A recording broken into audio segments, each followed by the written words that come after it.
부르시고 보시고 세우시고 라는 제목으로 함께 은혜를 나눕니다. 이번 주 2월 4일 수요일은 절기로 입춘입니다. 입춘은 24절기 중 첫 번째 절기인데 아주 신기한 절기입니다.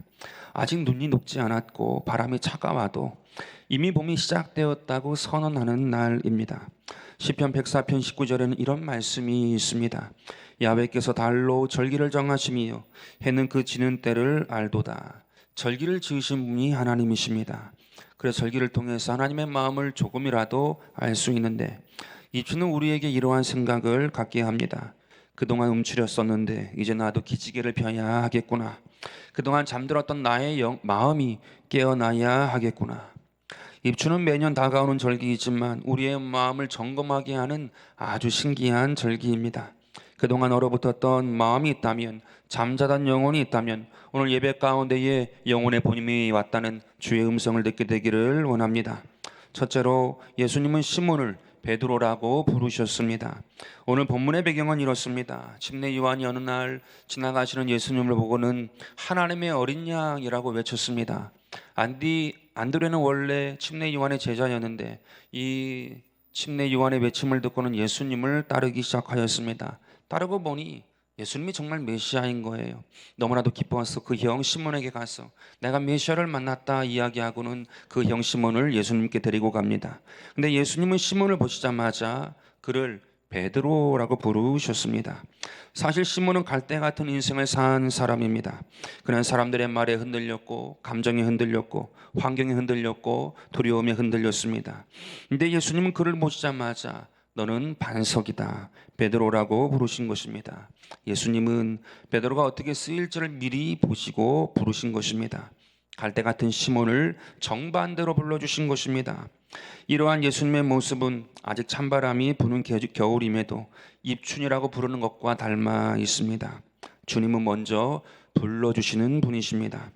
그런데 성경을 보니 베드로만이 아니라 예수님께 나아오는 자를 이처럼 새롭게 부르셨습니다. 너는 죄인이 아니라 의인이다. 너는 저주가 아니라 축복이다. 너는 갈대가 아니라 반석이다. 주님은 이처럼 먼저 우리를 새롭게 불러주시는 좋으신 하나님이신 줄로 믿습니다.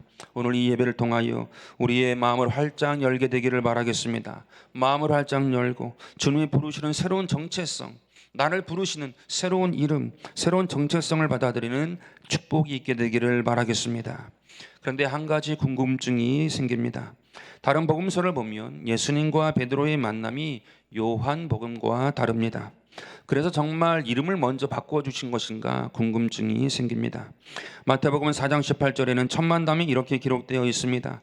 갈릴리 해변에 다니시다가 두 형제 곧 베드로라는 시몬과 그의 형제 안드레가 바다에 금을 던지시는 것을 보시니 그들은 어보라 말씀하시되 나를 따라오라 라고 되어 있습니다. 마태복음에서는 나를 따라오라 라는 이 말이 첫 만남의 말이었습니다. 예수님은 먼저 사명을 말씀하신 것입니다. 또한 누가복음 5장 10절에서는 이렇게 기록되어 있습니다. 세베대의 아들로서 시몬의 동업자인 야고보와 요한도 놀랐습니다. 예수께서 시몬에게 이르시되 무서워하지 말라. 이제후로는 내가 사람을 취하리라 라고 말씀하셨습니다. 누가복음에서도 예수님 베드로에게 처음 하신 말씀은 내가 사람을 취하리라. 즉 여기서도 먼저 사명을 말씀하셨습니다. 정리하면 예수님은 다른 복음서에서는 베드로에게 먼저 이름을 불러주신 것이 아니라 사명을 주신 것입니다. 그래서 궁금합니다. 사명을 주신 것이 먼저일까요? 아니면 이름을 불러주신 것이 먼저일까? 저는 이 순서가 굉장히 중요하다고 생각합니다. 그 이유는 사명이 먼저라면 우리의 신앙생활은 무조건 봉사부터 해야 합니다. 그러나 이름을 불러주신 것이 먼저라면 우리의 신앙생활은 우리의 정체성을 찾는 것이 먼저가 됩니다. 이 두 가지는 신앙생활에 있어서 모두 중요해요. 그러나 순서가 있습니다. 과연 우리의 신앙생활은 무엇이 먼저일까? 이에 대한 대답은 이렇습니다. 예수님은 먼저 베드로의 이름을 불러주시고 그 다음에 사명을 맡기신 것입니다. 베드로에게 주님은 이렇게 말씀하신 것입니다. 지금까지 너는 시몬이었지만 이제 나는 너를 베드로라고 부르겠다. 그러니 이제 너는 나를 따르라. 이제 내가 사람을 취하리라 입니다. 예수님은 베드로의 이름을 먼저 불러주셨습니다. 그리고 베드로와의 관계를 시작하신 것입니다. 그 다음에 베드로에게 너무나도 귀한 사명을 맡기신 것입니다. 여러분 꼭 기억하시기 바랍니다. 언제나 주님이 내 이름을 불러주시는 것이 먼저입니다. 사랑하는 아들아, 사랑하는 내 딸아, 내가 너를 사랑한다. 이 음성이 내 마음에 먼저 있는 것이 중요합니다. 주님이 우리를 만나주시는 첫 번째 이유는 우리를 무엇에 쓰기 위해서 만나주시는 것이 아니에요.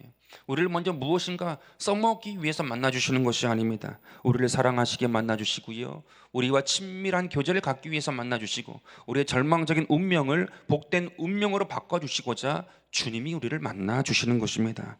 그래서 주님은 새로운 이름으로 우리를 먼저 불러주십니다.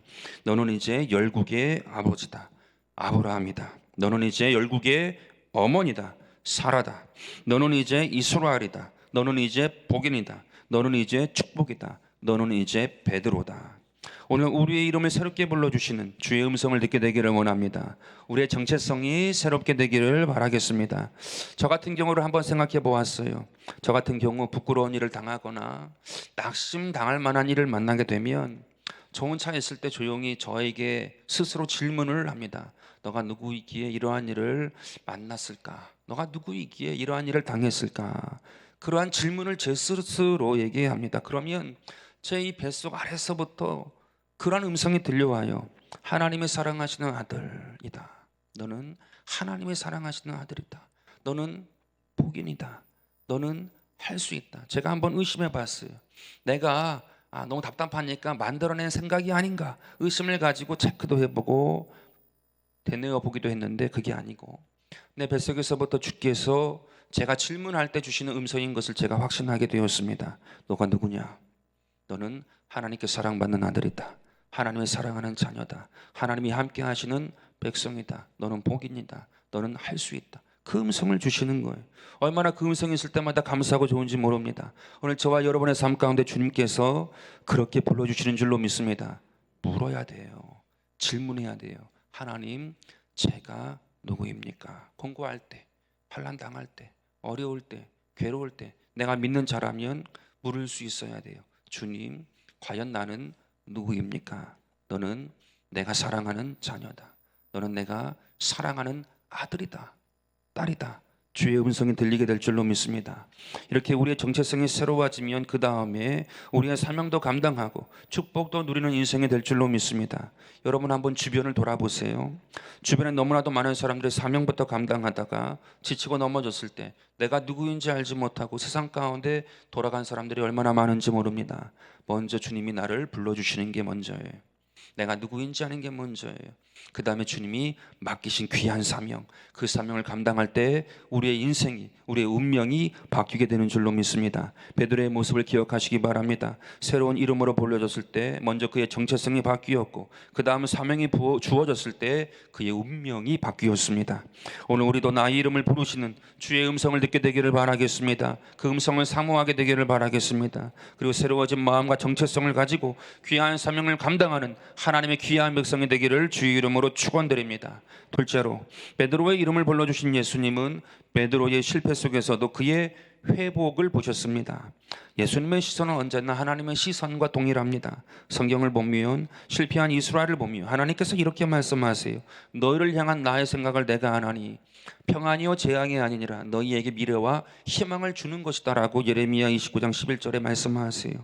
또한 예레미야가 3장 31절에서는 주께서 영원하도록 버리지 아니하실 것이며 주께서 인생으로 고생하게 하시며 근심하게 하심은 본심이 아니라고 말씀하고 있습니다. 실패한 이스라엘을 바라보는 것이 아니라 회복된 이스라엘을 바라보십니다. 징계 속에서도 하나님의 시선은 회복에 있습니다.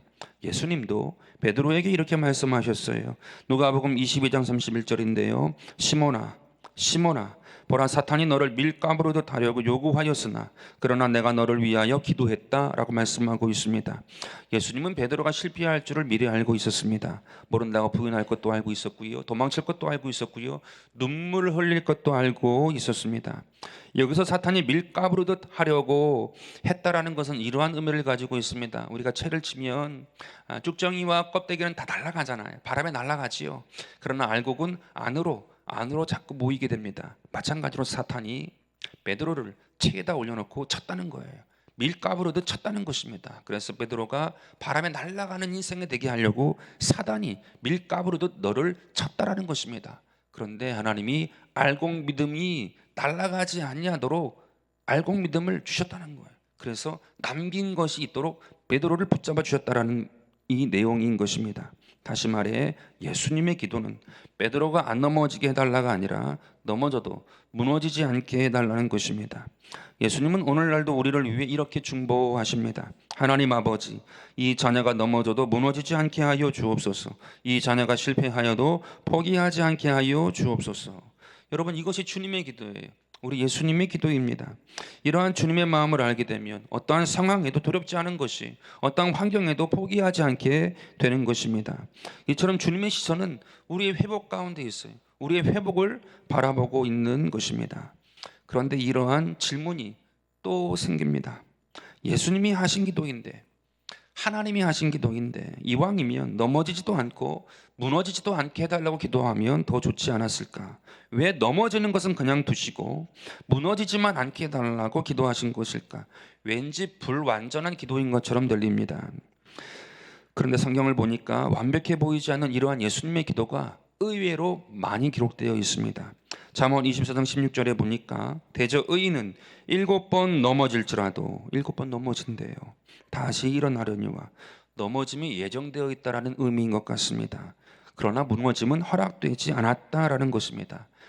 그러니 너무나도 감사한 말씀이지요. 그런데 이왕이면 넘어짐도 무너짐도 없으면 더 좋은 것이 아닐까. 시편 37편 24절에서도 이렇게 말씀하고 있습니다. 그는 넘어지나 아주 엎드러지지 아니함은 야훼께서 그의 손으로 붙드셨다 말씀하고 있습니다. 아주 엎드러지지 아니하니 참으로 감사해요. 너무나도 감사합니다. 그런데 이왕이면 넘어지지도 않고 엎드러지지도 않으면 더 좋은 것이 아닐까. 고린도서 4장 8절에 보니까 사도 바울은 이 부분을 더욱 강조해서 이야기합니다. 우리가 사방으로 우겨쌈을 당하여도 쌓이지 아니하며 답답한 일을 당하여도 낙심하지 아니하며 박해를 받아도 버림받지 아니하며 거꾸러뜨림을 당하여도 망하지 아니한다라고 말합니다. 이왕이면 우겨심도 안 당하고 답답한 일도 안 당하고 박해도 안 받고 거꾸러뜨림도 안 당하는 것이 더 좋아 보여요. 그런데 주님은 왜 우리의 넘어짐을 허용하시고 우겨싸이고 답답한 일을 당하고 박해를 당하고 거꾸로뜸을 당하도록 허용하신 것일까요? 왜 주님은 우리의 회복을 원하시면서도 이처럼 완벽해 보이지 아니하는 기도를 하신 것일까요? 예수님이 하신 기도의 결과를 성경은 이렇게 말합니다. 넘어진 베드로는 교만하지 않게 되었고, 넘어진 베드로는 은혜를 알게 되었고, 넘어진 베드로는 넘어진 자를 일으켜 세우는 사도가 된 줄로 믿습니다. 예수님이 하신 기도는 무엇이냐 하면 베드로가 완벽해지기를 원하여 기도한 게 아니에요. 예수님의 기도는 베드로가 완벽해지기를 위해 기도한 것이 아니라 하나님의 마음을 아는 자로 쓰임받기를 원하는 기도였습니다. 눈물을 알고요, 슬픔을 알고요, 괴로움을 알고요, 넘어짐을 알고요, 고통을 알고요, 다른 사람의 아픔을 아는 자로 쓰임받기를 원하신 것이 바로 예수님의 기도였습니다. 저는 예수님의 이러한 기도가 얼마나 좋고 감사한지 말씀을 준비하다 깨달았어요. 우리 교회를 생각해 보니까 한때 이러한 생각이 들 때가 있었습니다. 하나님, 왜 하나님의 교회에 이런 시련이 있어야 합니까? 하나님이 살아계신데 왜 이런 문제가 교회에 있어야 합니까? 하나님을 사랑하셔서 구원하신 백성들이 함께 있는데 왜 서로가 이토록 싸워야 합니까? 이런 물음에 대한 명확한 주의 음성을 듣게 되었단 말입니다. 넘어져 본 교회는 교만하지 않게 되고요, 넘어져 본 교회는 은혜를 알게 되고요, 넘어져 본 교회는 넘어진 자를 일으켜 세우게 되는 줄로 믿습니다. 주님은 우리 교회가 완벽해지기를 원한 것이 아니라 주님의 마음을 알고 쓰임받기를 원하신 줄로 믿습니다. 그러니 너무나 감사한 거예요. 넘어진 그때에도, 주저앉은 그때에도 하나님은 우리의 회복을 바라보시면서 계셨던 거예요. 그것을 생각하면 너무나도 감사한 거예요. 주님은 계속해서 우리의 회복된 모습을 바라보시면서 잠잠히 기다려 주신 것이구나, 그리고 우리를 인도하신 것이구나, 그것을 생각할 때 너무나도 감사합니다. 여러분, 교회만 그럴까요? 우리 개인의 삶도 그렇습니다. 어느 교수님이 강의에 들어가시자마자 주머니에서 10만 원짜리 수표를 꺼냈다고 합니다. 그 꺼내놓고는 이 10만 원짜리 수표를 갖고 싶은 사람 손들라 하니까 다 들지요. 학생들이 다 손을 들었습니다. 그런데 그 10만 원짜리 수표를 이번에는 구겼습니다. 그리고는 이 구겨진 10만 원짜리 갖고 싶은 사람 손들라고 하니까 그래도 모든 학생이 다 손을 들었습니다. 이번에는 구겨진 10만 원짜리 수표를 바닥에다 던졌어요. 그리고 이 던져진 10만 원짜리 수표 갖고 싶은 사람 손들라고 하니까 또다시 다 손을 들었습니다. 근데 이번에는 그 교수님이 그 10만 원짜리 수표를 발로 밟았어요. 이 더러워진, 구겨지고 버려지고 더러워진 이 10만 원짜리 수표 갖고 싶은 사람 손들라 했더니 어김없이 이번에도 학생들이 다 손을 들더랍니다. 그러니까 교수님이 물은 거예요. 너는 왜 버려지고 구겨지고 밟힌 이 더러운 10만 원짜리를 가지려고 하니? 라고 물었더니 아이들이 10만 원의 그 가치는 동일해서 어디든지 비기만 하면 쓸 수 있으니까 그렇지요 라고 이야기합니다. 이때 교수님께서 이렇게 이야기를 하신 거예요. 이 10만 원과는 비교도 할 수 없는 너희는 왜 조금 더러워졌다고, 조금 구겨졌다고, 조금 밟혔다고, 왜 그렇게 금방 포기하고 왜 그렇게 아무렇게나 사는 거냐라고 이야기했다라고 합니다. 여러분, 하나님은 어떠한 분이실까요? 우리가 아무리 구겨지고 버려지고 밟혔다 할지라도 우리의 회복을 보고 계신 분이심을 믿으시기 바랍니다. 주님의 마음을 알아야 돼요. 주님의 마음을 알고 우리가 다시 일었을 때에 쓰임 받게 되는 줄로 믿습니다. 실패한 베드로가 아니라 회복된 베드로를 바라보신 것처럼 오늘 회복된 여러분을 보고 계심을 깨닫고 주의 마음을 알고 믿음 안에 성령 안에 승리하며 살아가는 하나님의 귀한 백성 되기를 주의 이름으로 축원드립니다. 셋째로, 주님은 사랑으로 베드로를 일으켜 세우셨습니다. 베드로의 인생에서 가장 부끄러운 순간은 언제였을까요? 예수님을 3번이나 부인한 순간입니다. 베드로는 자신이 얼마나 연약한지를, 얼마나 쉽게 무너질 수 있는 존재인지를 삐어져버리게 체험했습니다. 그런데 감사한 것은 예수님이 부활하신 후에 가장 먼저 찾아가신 제자 중에 하나가 베드로입니다. 요한복음 21장에 보게 되면 베드로는 다시 갈릴리로 돌아가서 고기를 잡는 삶으로 돌아갔습니다. 다시 옛삶으로 돌아간 것입니다. 부끄러웠거든요. 그 기억이 쉽게 지워지지 아니하는 거예요. 실패한 기억, 부끄러운 기억이 너무나도 강렬하니까 그냥 완전히 과거의 어부의 삶으로 돌아간 것입니다. 그런데 그때 부활하신 예수님이 갈릴리에 오셨어요. 그리고 베드로에게 다가오셔서 물으셨습니다. 시몬아, 내가 나를 사랑하느냐? 예수님은 베드로라고 부르지 않으냐시고 시몬이라고 부르셨습니다. 거창하게 들릴 수 있는 베드로라는 이름을 부르지 아니하시고 보잘것없지만 정겨운 이름 시몬이라고 부르셨습니다.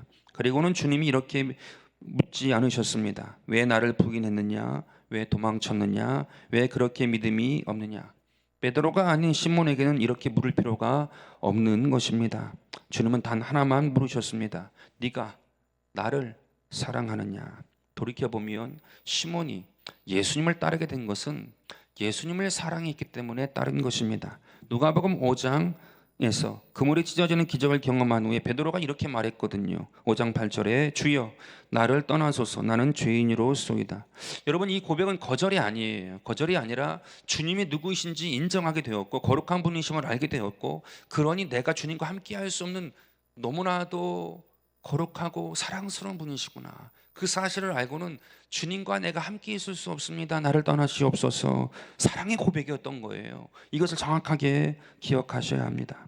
그 다음 11절에서는 이렇게 말합니다. 그들이 배를 육지에 대고 모든 것을 버려두고 예수를 따랐다고 이야기하고 있습니다. 자기가 붙잡고 있던 것을 다 내려놓는다는 것은 사랑이 아니고는 할 수가 없어요. 내가 그 사랑에 완전 취하지 아니하고는, 그 사랑에 내가 완전히 폭 들어가지 아니하고는 할 수 없는 일을 베드로는 다 내려놓고 예수를 따랐단 말입니다. 사랑하지 아니하고는 할 수 없는 일을 한 거지요. 또한 요한복음 6장 68절에서는 많은 제자들이 예수님을 떠날 때가 있었어요. 그때 베드로가 이렇게 말합니다. 주여, 영생의 말씀이 주께 있사오니 우리가 누구에게로 가오리까? 다 떠나가는 순간이었음에도 불구하고 베드로는 그 사랑이 있는 거예요. 특심한 마음이 있어요. 특심한 사랑이 있어요. 예수님을 따르는 이유가 그 사랑이, 그 마음이 있었기 때문에 그랬던 것입니다. 이 사실을 알기에 예수님은 베드로에게 네가 나를 사랑하느냐라고 물으신 것입니다. 사랑이 없는 자에게, 아무것도 그 마음이 없는 자에게 물으신 것이 아니고 있지만 가리워진 자, 있지만 약해진 자에게 네가 나를 사랑하느냐고 주님께서 물으신 거예요. 다시 꺼내주시려고, 다시 드러나게 하시려고 물으신 것입니다. 예수님은 베드로의 마음을 잊지 않으신 거예요. 이것은 마치 이와 같습니다. 나는, 예수님은 지금도 너를 사랑하는데 너는, 베드로는, 너도 나를 여전히 사랑하느냐? 쌍방간에 서로 묻고 있는 거예요. 예수님이 사랑하셨기에 찾아오셨고요, 물으신 것입니다. 그러니 이 질문은 질문이 아니에요. 베드로를 사랑하시는 예수님의 고백이에요. 여지까지 예수님은 베드로의 사랑의 고백을 들어왔는데 이 순간에 예수님이 베드로에게 내가 너를 사랑한다라는 것을 질문의 형식으로 말씀하고 있는 거예요. 너가 나를 사랑했잖아. 사실 나도 너를 사랑한다 라고 예수님이 말씀해 주신 것입니다. 예수님이 3번 사랑하느냐고 물으신 다음에 베드로에게 있는 실패의 기억을 사랑의 고백으로 덮어 주시지요. 사랑이 확인되자 예수님께서 말씀하셨습니다. 내 양을 먹이라, 내 양을 치라, 내 양을 먹이라. 여러분, 사랑이 베드로를 일으켜 세웠습니다. 사랑이 베드로를 일으켜 세운 능력이 되었습니다. 아무것도 아닌 것 같아요. 소중해 보이지 않는 시대입니다. 그런데 그 사랑이 베드로를 일으켜 세웠습니다.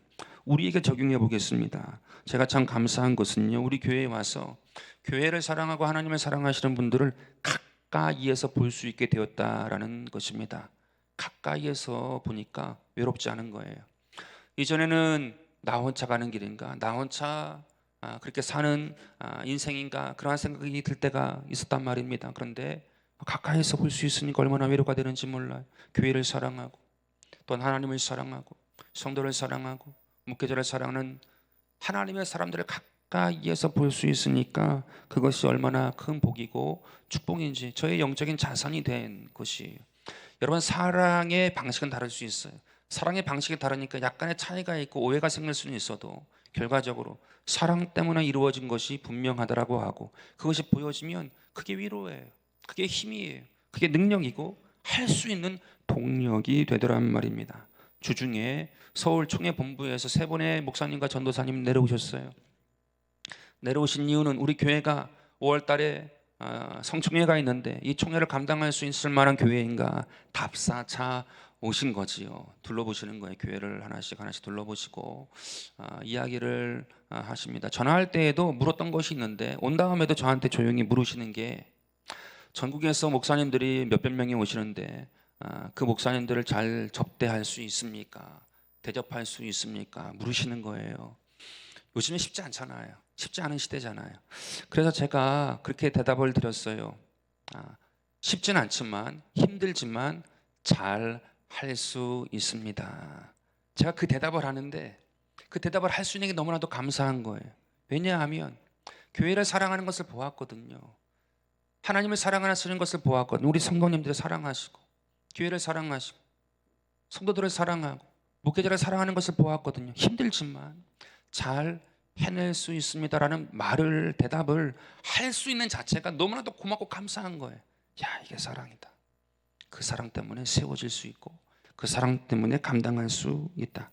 또한 금요일부터 토요일, 어저께까지 이 지역의 한 서너 개 교회가 연합해서 어린이 영어 성경 캠프를 했어요. 우리 교회만 있는 것이 아니고 다른 교회 아이들도 와서 같이 했습니다. 근데 그 아이들의 식사를 우리 권사님들이 다 준비해 주셨어요. 한 번도 아니고 그 캠프에 있던 식사를 다 준비해서 아이들을 먹였습니다. 너무 감사한 거예요. 사랑이 아이들을 세우는 것입니다. 사랑이 약해 보이지만, 눈에 보이지 않으니까 아무것도 아닌 것처럼 보이지만, 이 시대 가운데에 아무것도 아닌 것처럼 느껴지지만 사랑 때문에 세워지는 것입니다. 너무나도 감사한 거예요. 3월부터는 우리 시니어 드림학당이 다시 오픈하게 되는데, 개강하게 되는데, 뭐 좋은 것 볼 수 있고 들을 수 있고 또 배우는 것도 있으니까 참 좋지요. 그러나 제일 중요한 것은 무엇입니까? 내가 시니어인데 외롭지 않게 나와 함께 식사하면서 교제할 수 있는 그 시간이 너무나도 귀한 거잖아요. 그 외로움을 채워줄 수 있는 사랑이 있다는 것이 너무나도 좋은 거잖아요. 그걸 또 우리 권사님들이, 지역장님들이 애써 주시고 수고해 주시는 거예요. 너무나도 고마운 거예요. 너무나도 감사한 거예요. 사랑이 세우는 것입니다. 사랑이 하나님의 사람들을 세우고 힘있게 하고 복되게 하는 것입니다. 그것을 보니 감사한 거예요. 그것을 느끼니 너무나도 감사한 것입니다. 교회의 모든 봉사의 손길, 헌신의 손길이 다 사랑 때문에 행하는 것입니다. 내가 사랑을 받았기에 내가 섰고, 내가 그 사랑을 나눌 수 있는 사람이 되었으니 또 세워지고, 하나님의 놀라운 역사가 우리 교회 가운데에, 가정 가운데 계속해서 이루어지게 되는 줄로 믿습니다. 베드로가 주님의 사랑을 받고 초대교회를 세웠습니다. 초대교회가 시작된 것처럼 바라기는 우리가 주님의 사랑을 받고 우리가 교회를 세우고 가정을 세우는 은혜가 있게 되기를 바라겠습니다. 우리 교회는 이러한 본이 없다라고 생각합니다. 나는 교회에서 모든 진을 다 뺐기 때문에 소진해서 집에서는 아무것도 할 수 없다, 이런 분이 우리 교회는 없는 줄로 압니다. 이건 악순환이거든요. 끊어내고요. 주님이 부르시고 보시고 세워주시는 그 힘을 가지고 어디서나 즐거운 마음을 가지고 감당하는 저와 여러분 되기를 주 예수 이름으로 축원드립니다. 그 사람이 성령의 사람, 그 사람이 하나님의 복된 사람, 안고 서는 자라마다 하나님께서 함께 하시는 능력과 은혜가 임한 사람인 줄로 믿습니다. 오늘 저와 여러분이 그것을 기억하고 믿음으로 승리하게 되기를 주 예수 이름으로 축원드립니다.